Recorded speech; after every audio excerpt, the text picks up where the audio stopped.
Okay, hello everyone, welcome back to NTU. Today I'm going to be sharing 15 Android features that you really must know about that are going to help you customize your phone to the way that you see fit or best suits you.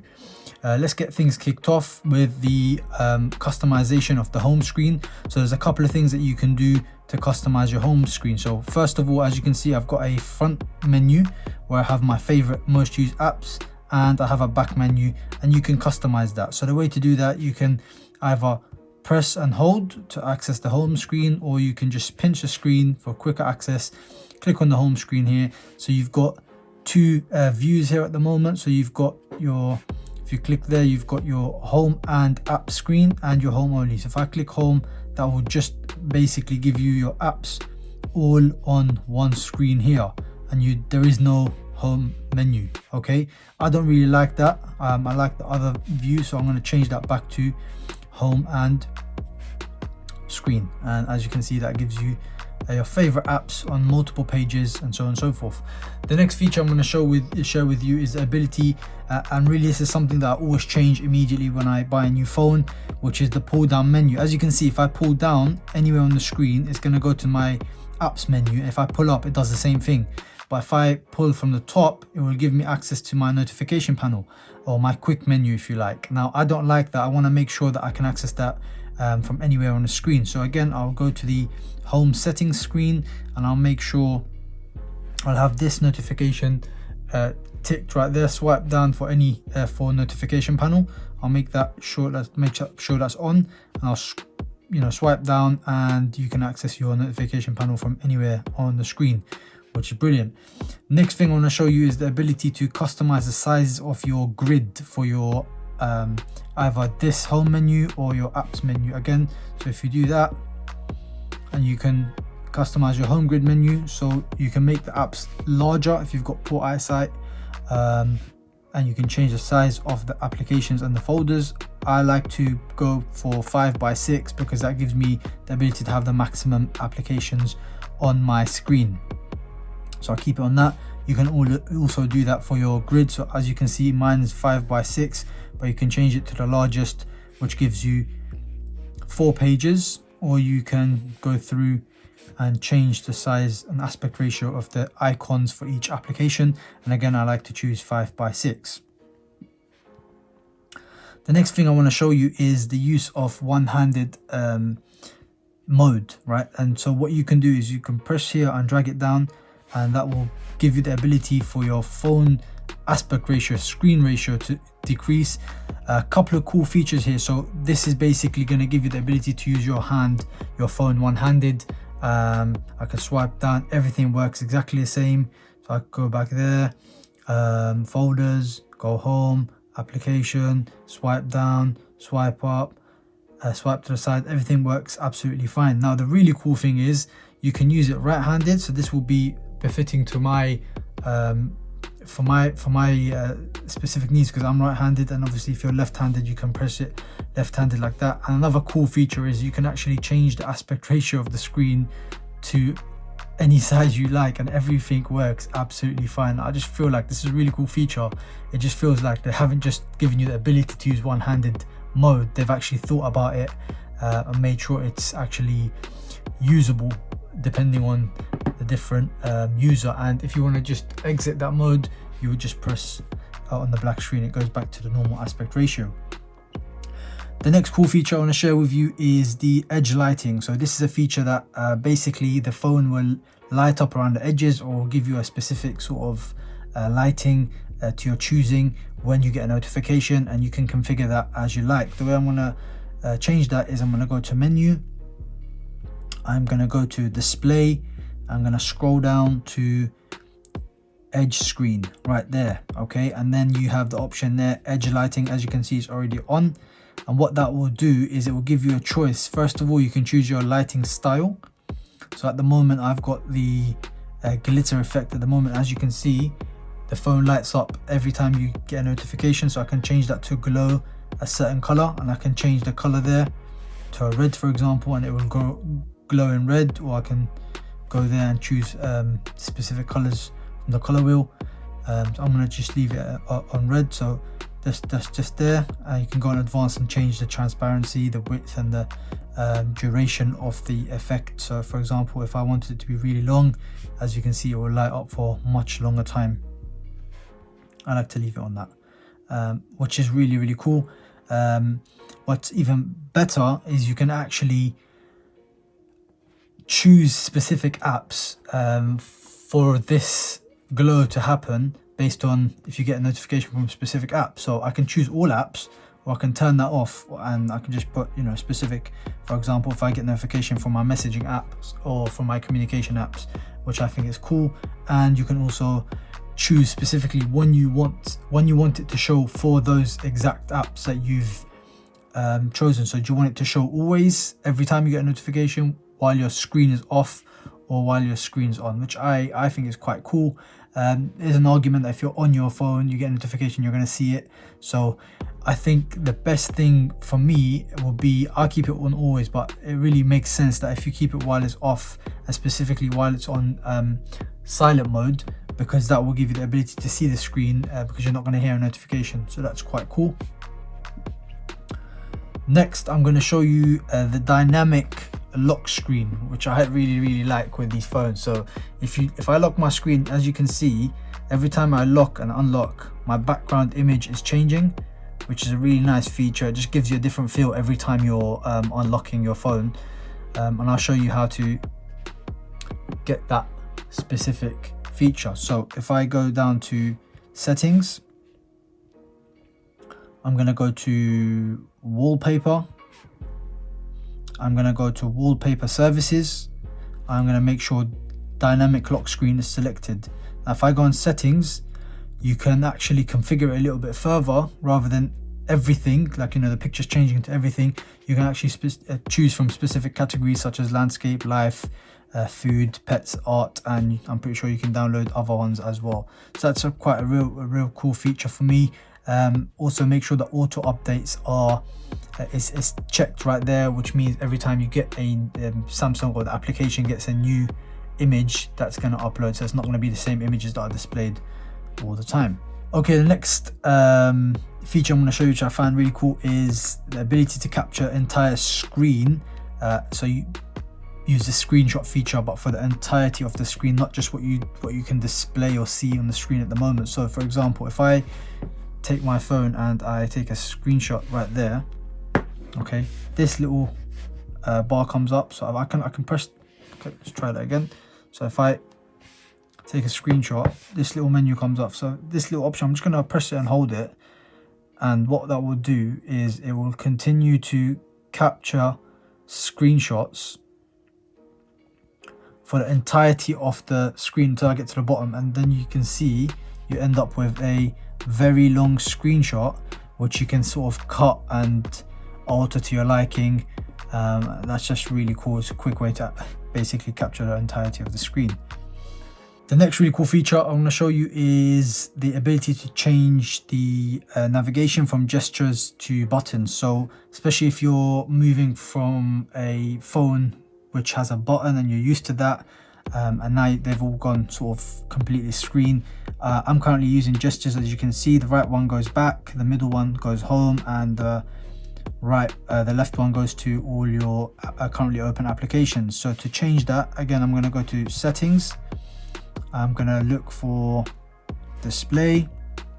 I'm going to go down to navigation bar, and you can select which one. So if you've just come from a phone which has buttons and you're used to that and you like buttons, you can just choose that, and you can see at the bottom my buttons will appear, and you can actually configure them so you can have the back button here and the other buttons elsewhere. So let's say, for example, I go to, as you can see, so you can press button order there, you can change them, so that will now become my applications. That one will be my home, and that one will be my back button. Now I would prefer this layout, and I actually prefer the gestures because I also use iPhone and iPad and other devices that have gestures, so I'm just kind of used to that. But what you can do is you can go into more options, and you can actually change the gestures. So when you swipe up and hold, it goes to your applications recently opened, and you can swipe from the side to go back and just swipe up to go home. So that's quite cool, but as I said, I like it to be this options. That's just what I'm kind of used to at the moment. Next really cool feature is the ability to use split screen. So what you have to do, you have to have a current application open.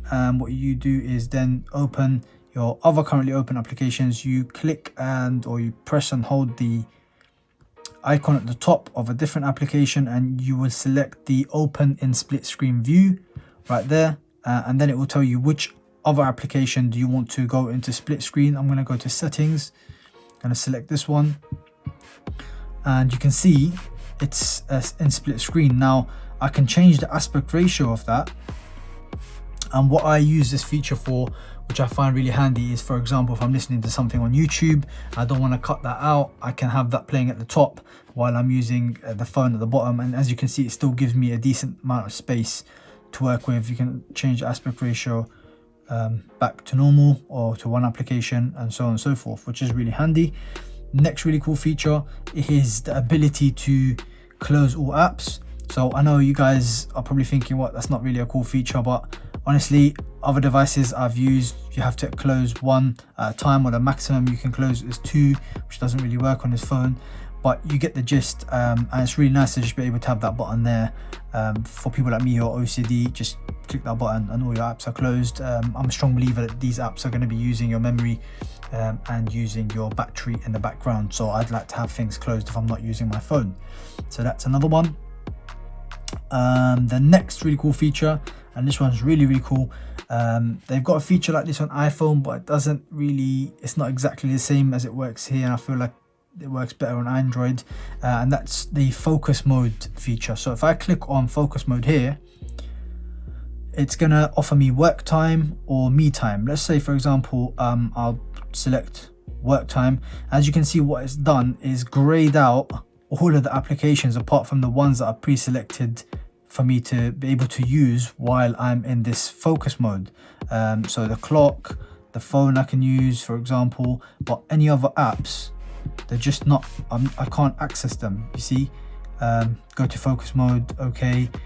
As you can see, the same thing when I go to the app view as well, and that's really cool. It allows you to focus. Now what's really cool about it is the fact that it gives you, first of all, basically some feedback on how you did, so how long you worked, and the applications that you actually used during this focus time that you've had.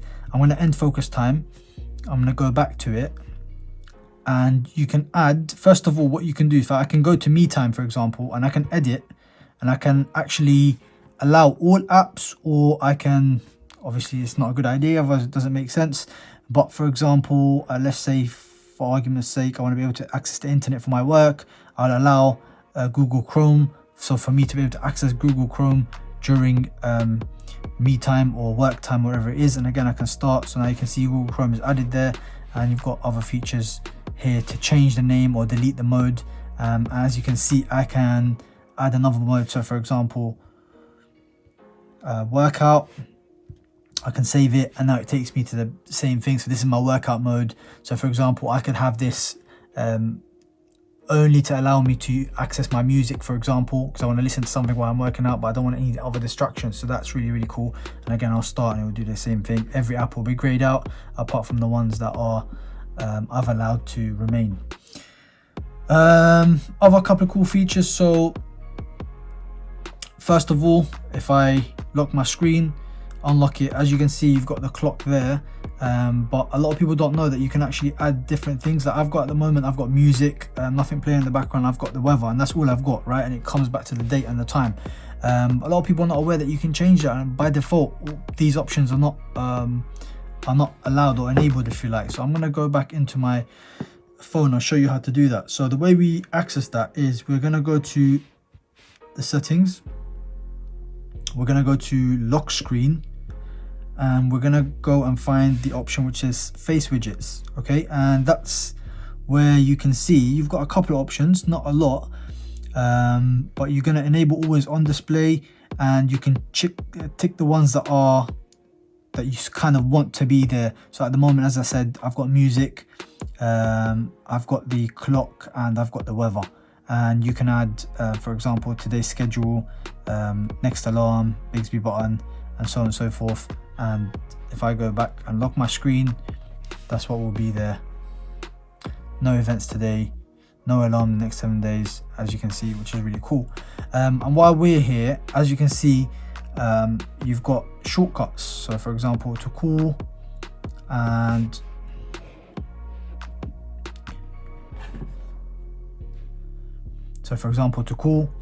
to so swipe this to go to the camera mode, for example.